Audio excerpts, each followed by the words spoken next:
तो आज क्लास 10 का एनसीईआरटी बुक जो बहुपद चैप्टर है, दूसरा चैप्टर, यह एक बहुत ही इम्पोर्टेंट चैप्टर, बहुत ही रोचक चैप्टर है, तो बहुत ही आसानी से समझा जा सकता है। सब लोग यहाँ ध्यान देंगे। आज बहुपद का शून्य ज्ञात करना है। तो शून्य कैसे ज्ञात होता है? जैसे बहुपद में जो ग्राफ देगा, इस ग्राफ के माध्यम से शून्य निकाला जाता है। ये 9th क्लास में भी शून्य निकालने था, गुणनखंड विधि से था। अभी टेन में और अगला चैप्टर में शून्य निकालना है। लेकिन आज जो पढ़ेंगे वो ग्राफ में जो दिया रहेगा वैल्यू, उसको प्रूव करेंगे हम लोग, उसको मतलब बनाएंगे शून्य कैसे ज्ञात होता है।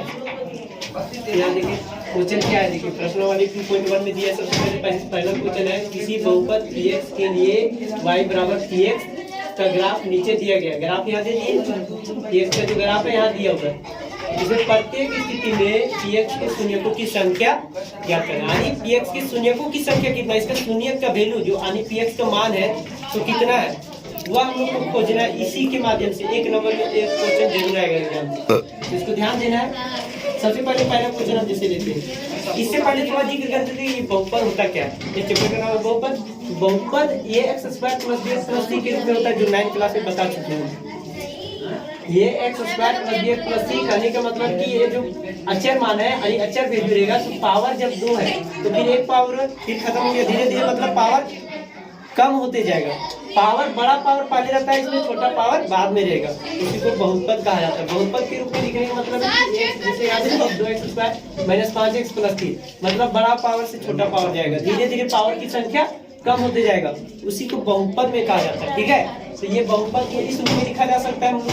तो अब ये बहुपद में यहाँ है, तो बहुपद आगे इस तरह का क्वेश्चन पढ़ेंगे, लेकिन यहाँ तो बहुत ही आसान है। इसमें सिर्फ ग्राफीय विधि से हम लोग को शून्य की संख्या खोज लेना। तो ये ग्राफ में जो दिया गया है उसमें px को कितना बार प्रतिच्छेद कर रहा है उसके बारे में हम लोग को देखना। तो सबसे पहले यहाँ दिया था नीचे दिया गया ग्राफ, यहाँ ग्राफ नीचे दिया गया। जैसे पहला क्वेश्चन बोला, देखो सबसे पहले बोला px से शून्यकों की संख्या लिखी। सभी क्वेश्चन वहाँ एक क्वेश्चन आएगा, px के शून्यकों की संख्या, सिर्फ इतना ही याद रखना है, px के शून्यकों की संख्या। तो ये ग्राफ इस तरह होता था, 9 में भी पढ़े। तो ग्राफ तो सब जानते हैं कि y होता है, ई वाई डैश होता है, यानी ये y निर्देशांक है, तो इधर माइनस में होता है, ऊपर प्लस में होता है। इधर x माइनस में होता है, इधर प्लस में होता है। यहाँ माइनस प्लस लेंगे नहीं, लेकिन यहाँ लिखना जरूरी है। ये ग्राफ बना रहे हैं तो x इधर प्लस में, इधर माइनस में, इसलिए x डैश लिखा गया x। अब इस पर एक लाइन दे दिया जो y पर दिया, तो ये y पर दिया। यहाँ पूछ क्या रहा हम लोग को, px की शून्यकों की संख्या ज्ञात करना। तो px का शून्यक नहीं होगा, ये y पर ना हो गया, y नहीं पूछ रहा है हम लोग को, हमेशा पूछेगा x पर। तो x लाइन पर जितना बार प्रतिच्छेद करेगा उसको हमको लिखना है। तो x लाइन पर यहाँ नहीं है, तो यहाँ लिखेंगे क्या चीज, जैसे हम पहला क्वेश्चन बना रहे हैं, यहाँ लिखेंगे px के शून्यकों की संख्या, शून्यकों की संख्या बराबर कितना लिखेंगे, 0। शून्यकों की संख्या 0 है, या तो शून्यकों की संख्या नहीं है, क्योंकि x लाइन पर नहीं है। यहाँ x लाइन पर कहीं प्रतिच्छेद कर रहा क्या, कोई लाइन है x पर क्या नहीं है, लेकिन ये y पर था। तो x यहाँ पूछ रहा था, इसलिए यहाँ बोलेंगे px के शून्यकों की संख्या नहीं है, t y पर है, इसलिए वहां लिखे px के शून्यकों की संख्या बराबर 0। क्यों है, क्योंकि x अक्ष पर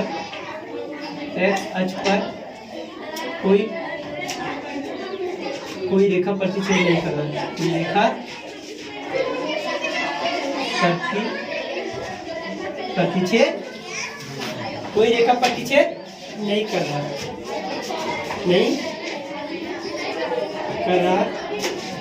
समझ आ रहा है।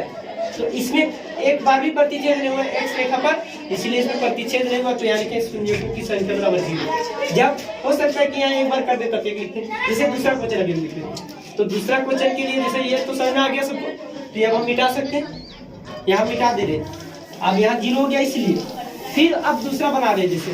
तो दूसरा क्वेश्चन क्या है, ध्यान देना, यहाँ से इसको छापना नहीं है, छाप के ही देगा क्वेश्चन, पहले से ही का चित्र बनाया रहेगा, सिर्फ इसमें मान लिख रहे। तो इसमें px देखो, x लाइन यहाँ है, तो x का रेखा कितना बार, x में कितना बार प्रतिच्छेद, सिर्फ यहाँ है, एक ही जानी है, इस जगह पर है। तो इसमें px बराबर कितना हो गया, px के शून्यकों की संख्या 1 होगा, समझ में आ रहा है सबको। तो यहाँ px के शून्यकों की संख्या 1 यहाँ लिखेंगे, अतः px के शून्यकों की संख्या बराबर 1। क्यों लिखे?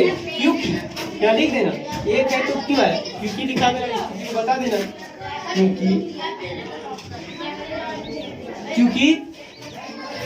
क्योंकि इसमें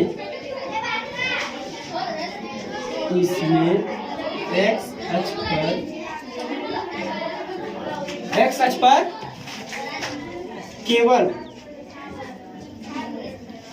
केवल एक बार प्रतिच्छेद करेगा, एक बार